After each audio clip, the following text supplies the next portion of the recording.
If you're watching this video, it's not by chance. There is an ancient message, a secret kept for millennia, that only reveals itself to those who are ready. And if this message found you, it means that the constant pain you feel, that emptiness that nothing seems to fill, is not a mistake. It's a calling. Thoth, the Egyptian god of wisdom, left behind a code that explains why 99% of people live in suffering, trapped in a mental prison they can't even see. And the truth is shocking. This pain is a choice. Right now, you're at a crossroads. You can ignore this, go back to your routine, and keep feeling that emptiness. Or you can discover the secret the ancients used to turn pain into power and break free from the prison that's been holding you captive. The decision is yours, but I promise you, what I'm about to reveal here has the power to completely change the way you see your own life. Stay with me, because your liberation starts now. And if you feel ready to listen, comment below. I choose to awaken from my pain. The excellence of the soul is understanding, for the man who understands is aware, devoted, and already similar to a god. Thoth, just like the great masters of antiquity, knew that true growth doesn't happen in calm waters, but right in the middle of the storm. Pain is not your enemy. It's your greatest ally, your most dedicated teacher. Every tear you shed, every disappointment that hits you, every broken heart that shatters you is actually a disguised lesson, a unique opportunity to forge a stronger, wiser, and more resilient version of yourself. The tragedy is that most of us never learn the lesson. We just feel the pain and become prisoners of it. This hostage condition is not a coincidence. It's the result of deep programming, a collective illusion that keeps us from seeing the truth. We become victims of circumstances, believing that happiness depends on external factors, when in reality, the key has always been on our side. Pain comes to free us from this prison, to show us that the power to change our reality is in our own hands. But to use this power, we first need to understand what holds us captive, what keeps us from hearing the call of our own soul. What exactly is this mental trap that keeps us captive? Why, even when we sense that something is wrong, do we keep repeating the same patterns of suffering? The answer is not out there, but within us, in the fundamental architecture of our brain. There's a survival mechanism, an ancient operating system that, in today's complex world, has turned into our very own cell. It was designed to protect us, but it ended up trapping us in a never-ending cycle of pain and frustration. This brain programming is so subtle and so powerful that most people go their entire lives without realizing they're being controlled by it. It's invisible software that dictates our reactions, our emotions, and our choices, keeping us in a constant survival mode instead of allowing us to truly live. And before I can show you how to uninstall this program and finally escape this prison, you need to understand exactly why your brain is programmed to keep you trapped in this pain. The reason you feel stuck lies in an operating system that has been running in your mind since birth. Your brain was designed with one primary objective: to guarantee your survival at all costs. To fulfill this mission, it follows an extremely simple yet powerful rule: to constantly seek pleasure and avoid pain at all times.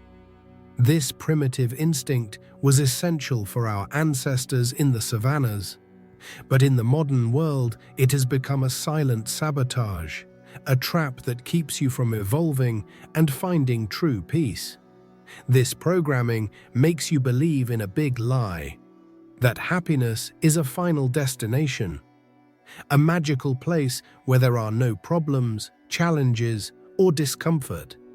To keep you safe in this unreachable ideal, your brain creates a self-centered narrative where you are the absolute center of the universe. Everything revolves around your desires, your fears, your pain. You become the main character of a drama where the whole world seems to conspire either for or against you with no middle ground, and that's exactly why you suffer.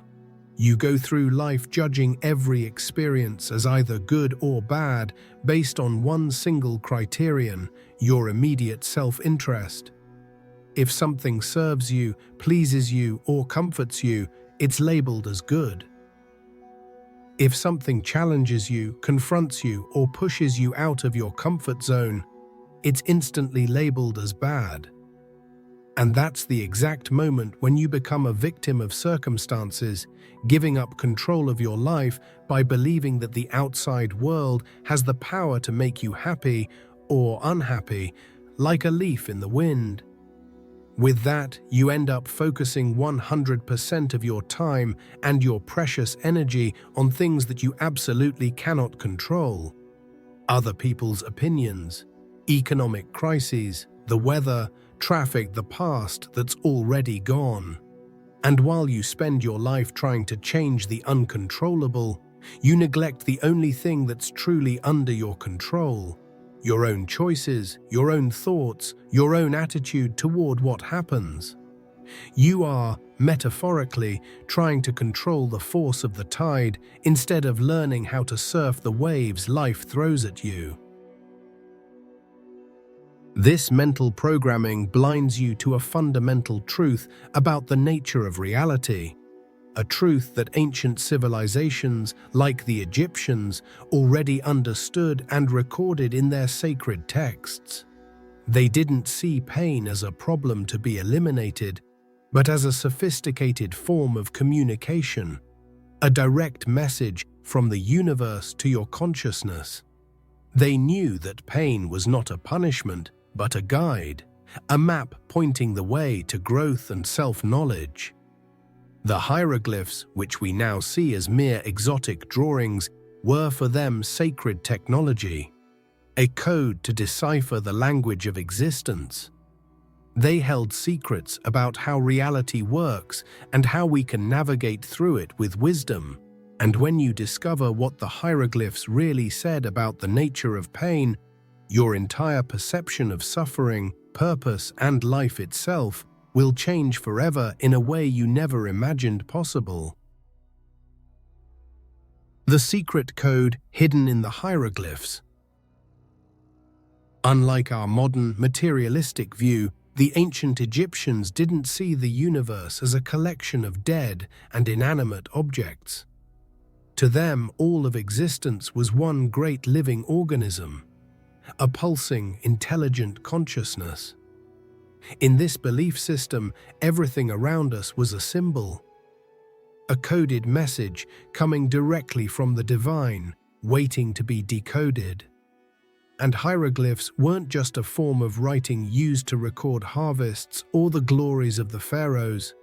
They were sacred technology, an interface to translate the language of the universe into human understanding. Within this complex symbolic system, pain held a place of great importance. It wasn't seen as a punishment from the gods or a flaw in the system, but rather as one of the most important and urgent hieroglyphs.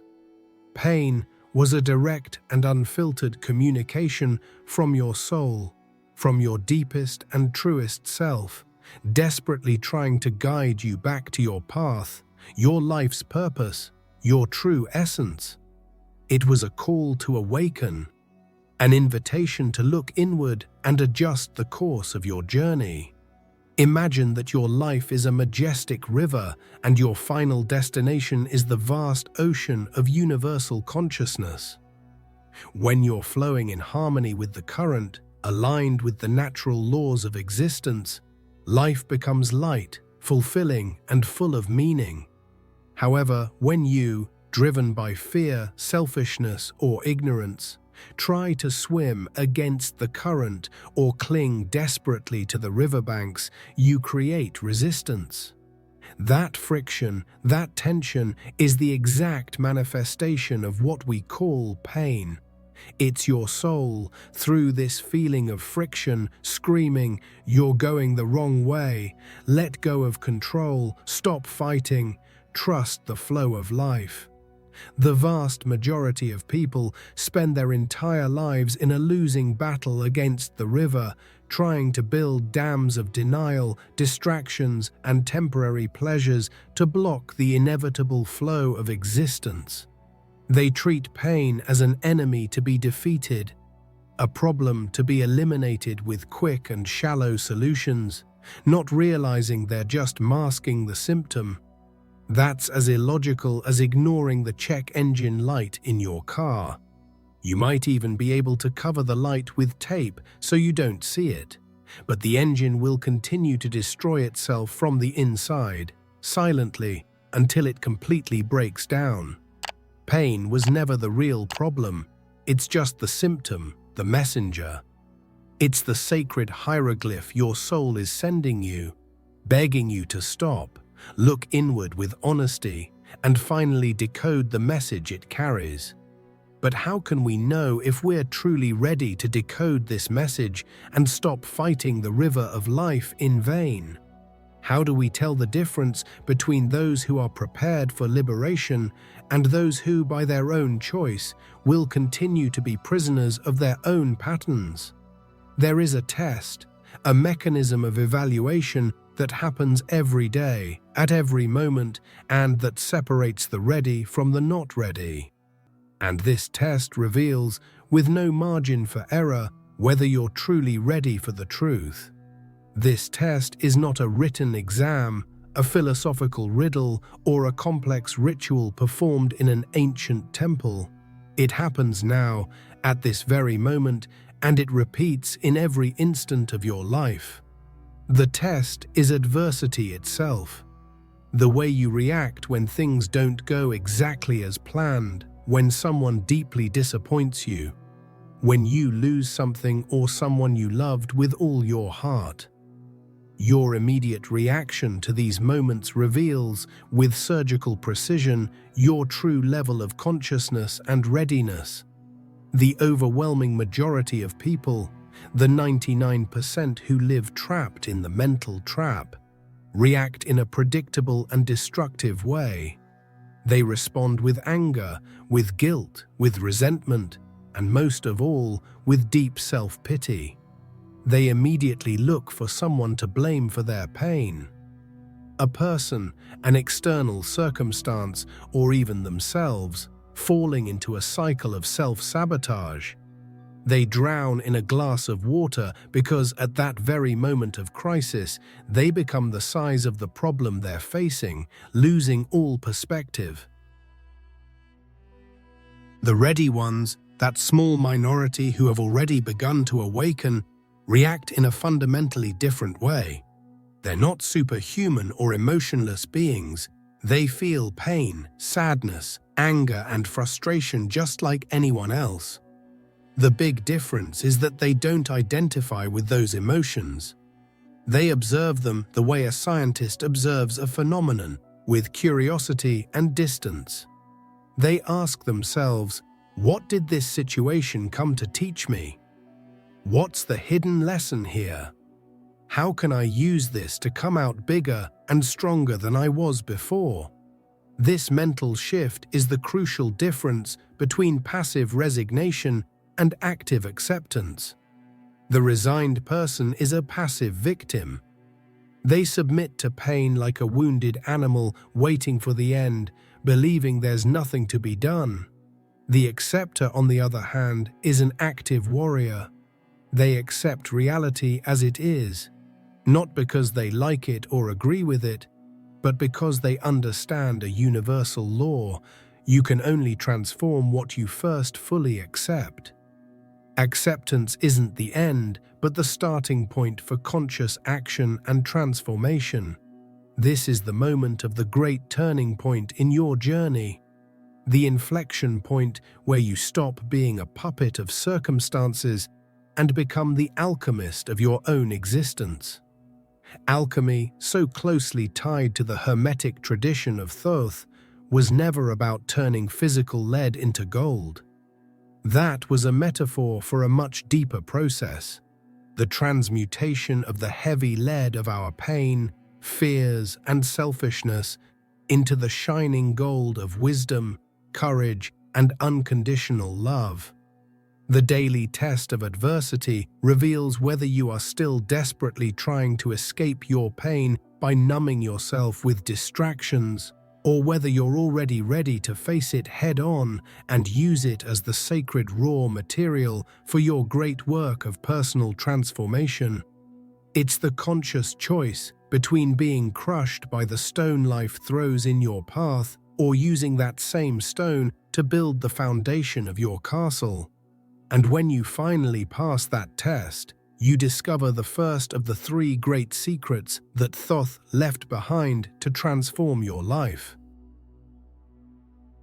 The first secret, the tool to transform pain into power. As soon as you show that you're ready, the universe reveals the first tool, the first great secret to mastering life. This secret is found in one of the most powerful Hermetic principles, the Law of Polarity. This principle states that everything in the universe is dual. Everything has 2 poles. Everything has its opposite. Love and hate, light and darkness, success and failure are not fundamentally different things.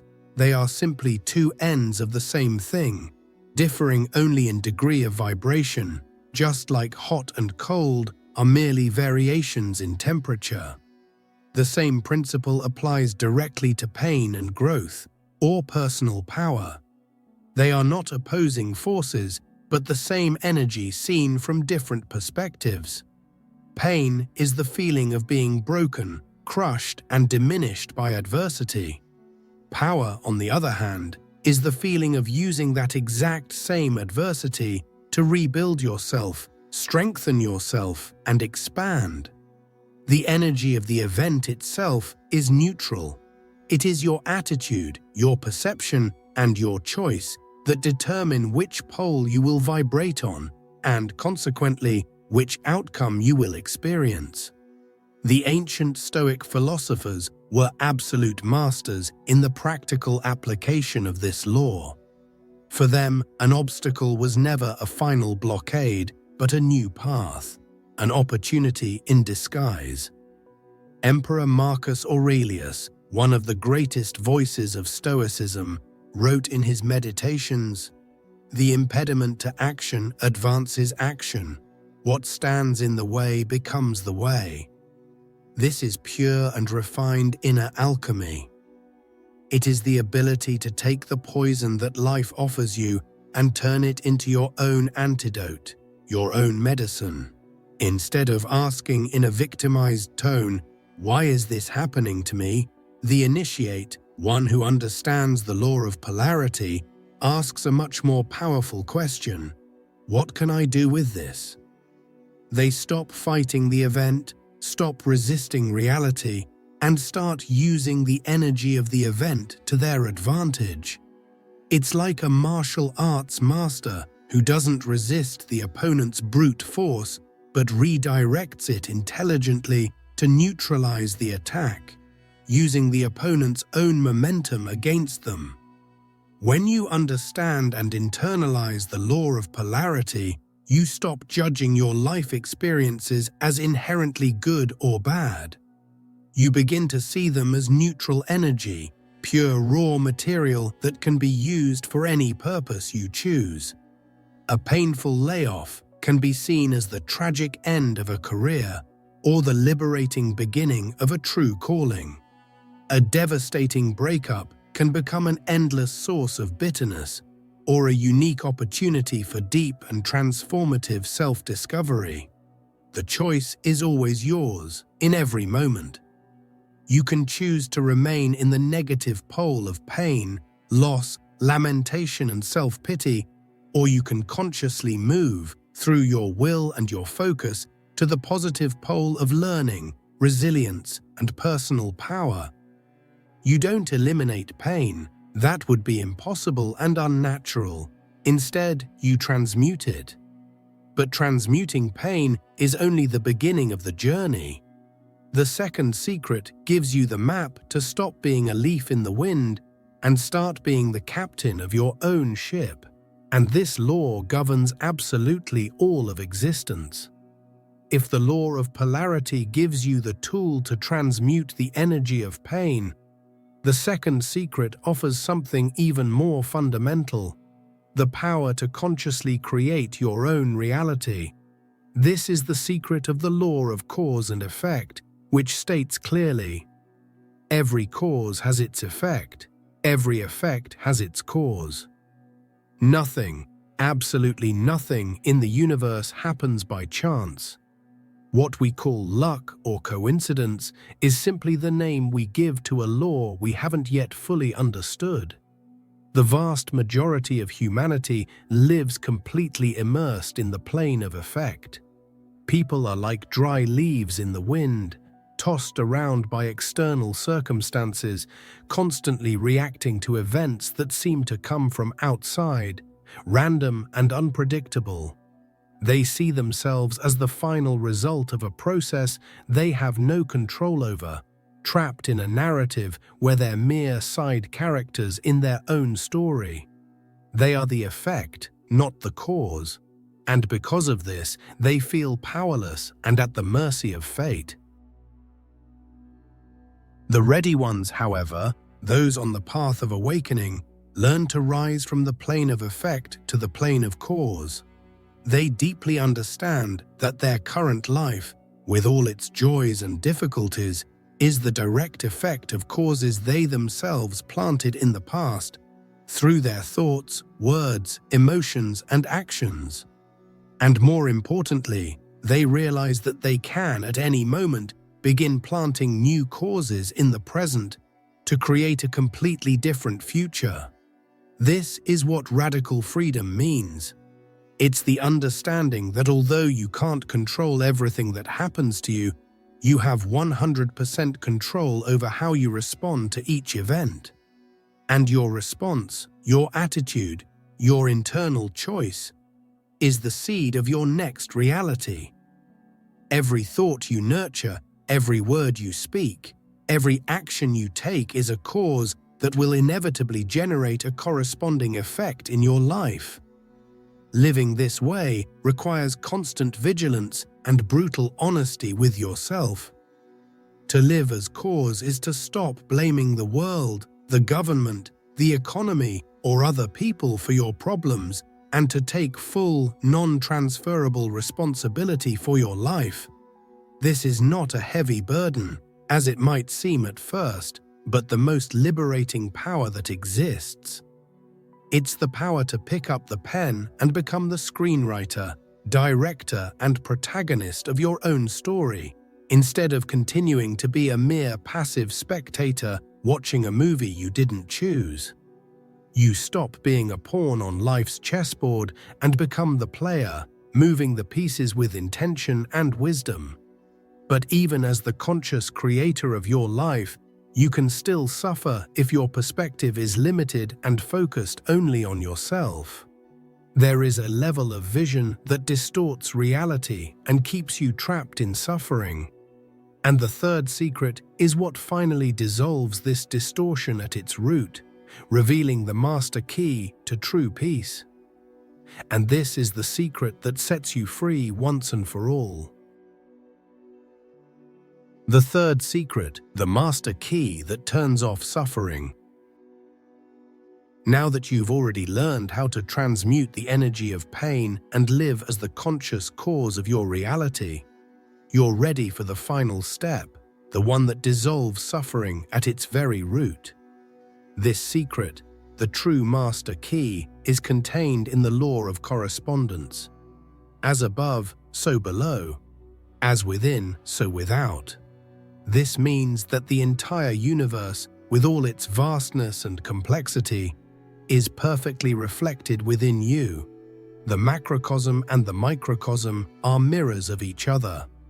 The key to wisdom and the end of suffering is to stop viewing life through the tiny, distorted lens of your personal ego and start seeing it from the broad and limitless perspective of the whole. Suffering, in its deepest essence, is an act of selfishness. It happens when we cling fiercely to our small interests, our personal desires, and our expectations, completely forgetting that we are just a small part of something infinitely greater, more intelligent, and more complex. When you're focused only on your problem, your pain, your loss, it becomes enormous. It consumes you completely and fills your entire field of vision.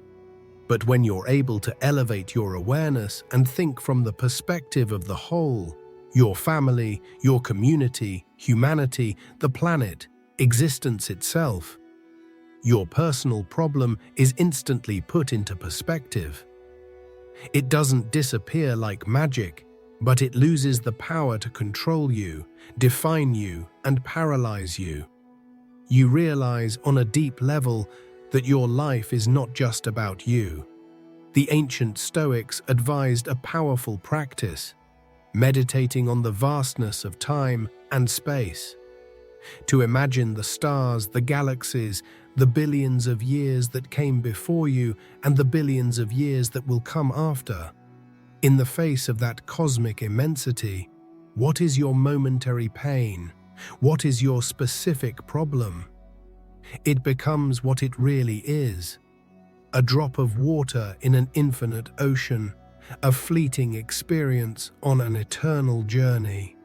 When you dedicate your life to a purpose greater than your own well-being, greater than the pursuit of pleasure and personal comfort, your problems become tools and your obstacles turn into stepping stones. You find a strength you didn't know you had, a resilience that feels unshakable because you're no longer acting just for yourself, but as a channel for the intelligence of the universe, as a servant of a greater cause. Your personal interests become secondary to the greatness of your mission. This shift in perspective is what turns off the switch of suffering. Pain may still exist as a physical or emotional sensation, but suffering, the story you tell yourself about the pain, simply dissolves. But understanding all of this intellectually is not enough. You need to integrate this wisdom into every cell of your being, into a symphony of consciousness. And that is exactly what brings us to the next step, the moment of true transformation.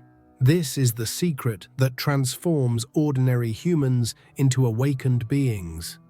This stage of the journey is not about learning a new secret, but rather about the deep integration of all the previous ones into a symphony of consciousness. It is the magical moment when the Hermetic laws stop being intellectual concepts, read in books or heard in videos, and become your lived reality, your direct, unquestionable experience. This is the true awakening. You no longer just know that the universe is mental. You feel in real time how your thoughts and emotions are constantly shaping your reality. You no longer just understand the law of correspondence. You begin to see the divine in a single grain of sand and the entire universe reflected in a wild flower. The separation between me and the other, between within and without, begins to dissolve. You no longer just believe in the law of vibration. You learn to tune your own inner frequency, like someone tuning a radio, to resonate with harmony, peace, and abundance, instead of staying locked into the frequency of chaos, fear, and scarcity. At this advanced stage, the law of polarity becomes your most powerful tool of creation, allowing you, with intention and focus, to transform any darkness into light, any challenge into opportunity. The law of cause and effect becomes your internal compass.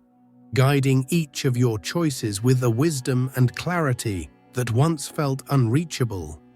You begin to act with the precision of a master, knowing that every seed planted today will bloom tomorrow. You learn to dance with the law of rhythm, flowing with life's highs and lows without resistance, like a skilled surfer gliding across the waves. And finally, the law of gender reveals itself in full. You learn to balance the masculine energies of action, logic, and focus with the feminine energies of intuition, receptivity, and creativity within yourself. By harmonizing these two poles, you become a complete being, a conscious creator in your own right, capable of manifesting and generating new realities. This is the definition of total freedom. It's not the superficial freedom of doing whatever you want, which is often just a reaction to your conditioning. It's the deep freedom of being who you truly are, in your purest essence. It's the ultimate liberation from the prison of the ego, from the chronic fear of pain, from the tyranny of external circumstances. Your inner peace is no longer held hostage by the outside world. It begins to radiate from within, from your unshakable connection to the cosmic order. You become a clear channel for universal wisdom, a beacon of light and serenity in a world that is still learning to see in the dark. Your presence alone begins to have a calming and inspiring effect on those around you. But there is something even deeper that Thoth taught about the cycles of life, a practical wisdom that prepares you for what comes after awakening, the ongoing journey of mastery. Mastering the cycles of life, the secret of rhythm. Now that you've awakened to your true nature and to the laws that govern existence, you need to learn how to navigate the waters of life with mastery. This is the practical secret of the law of rhythm, which states, everything flows in and out, everything has its tides, everything rises and falls. Life is not a straight line of continuous upward progress like our modern culture tries to make us believe. Life is, in truth, a series of cycles, like the seasons of the year, like day and night, like the movement of the tides. There will be moments of joy, expansion, and success, which correspond to the summer of your life. And there will be moments of sadness, contraction, and retreat, which correspond to winter. There will be phases of abundance and harvest, and phases of apparent scarcity and planting. The vast majority of people suffer immensely because they resist this natural flow. They try desperately to cling to the peak of the wave, wishing joy and success would never end, and then drown in depression and despair when the wave inevitably crashes on the shore. Mastering the law of rhythm is not a futile attempt to always stay on top, to live in an eternal summer. That is impossible and deeply unnatural.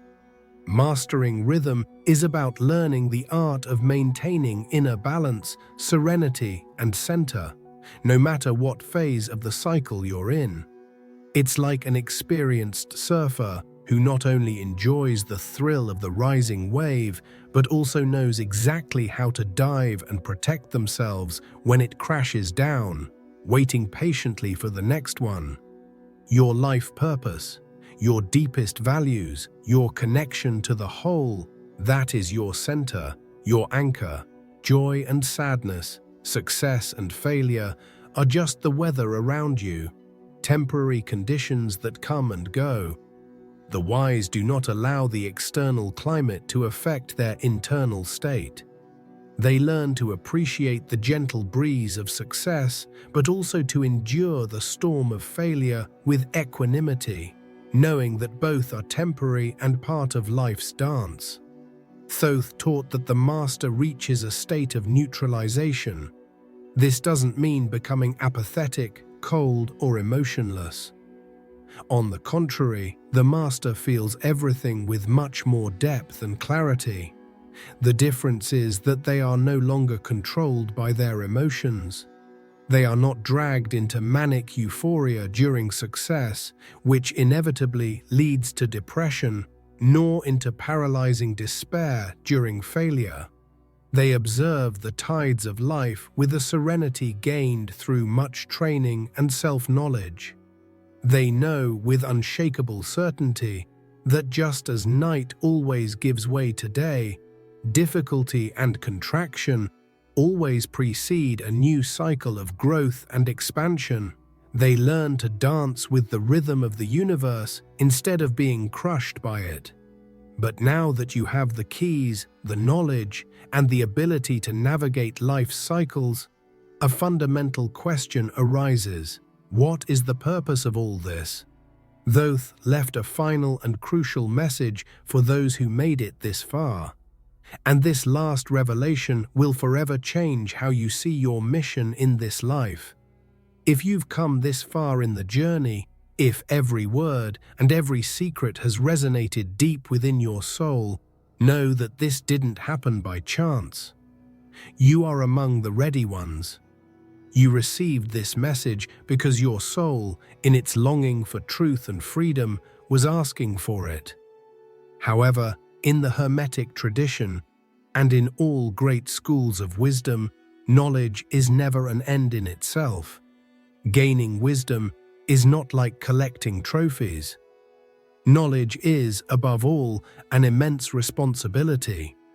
Thoth didn't give you the keys to the universe so you could isolate yourself on a mountain of wisdom, feeling superior to others who are still asleep. He gave you these keys so that you could become a door, a bridge, a beacon for those still lost in the dark. Your mission from now on is not to try to force anyone to wake up. Truth cannot be imposed. It must be discovered individually. Trying to awaken someone before their time is an act of ego, not love. Always remember that each person is on their own stage of readiness, on their own step of the consciousness ladder. Your task is much more subtle, elegant, and powerful. To be the living example of this truth. To live this wisdom in every action, every word, every breath. To be the calm person in the middle of the storm. The generous one in a selfish world. The one who finds strength and meaning in pain while others find only despair. People won't be convinced by what you say. They will be deeply transformed by who you have become. You become a beacon. And the ships lost in the darkness of the night, those tired of fighting the waves and on the verge of sinking, will naturally and effortlessly be drawn to your light. They will come to you, curious, seeking answers, and when they do, you won't give them ready-made answers. You won't give them the fish. Instead, you'll ask them the right questions, questions that guide them inward. If you've made it this far, leave a comment saying, "I am one of the 1% who awakened," to show that you've truly received this message from Thoth. And if you'd like to support the channel more directly, there's a link in the first pinned comment where you can contribute and help spread more content like this. Any help you can give is really important to me and to the growth of the channel. But know this, just the fact that you watched until the end already helps a lot. You can also share this video with someone who needs to hear this message. And don't leave just yet. I've set aside a special video that's showing on the screen now. Click it so we can continue this journey together over there.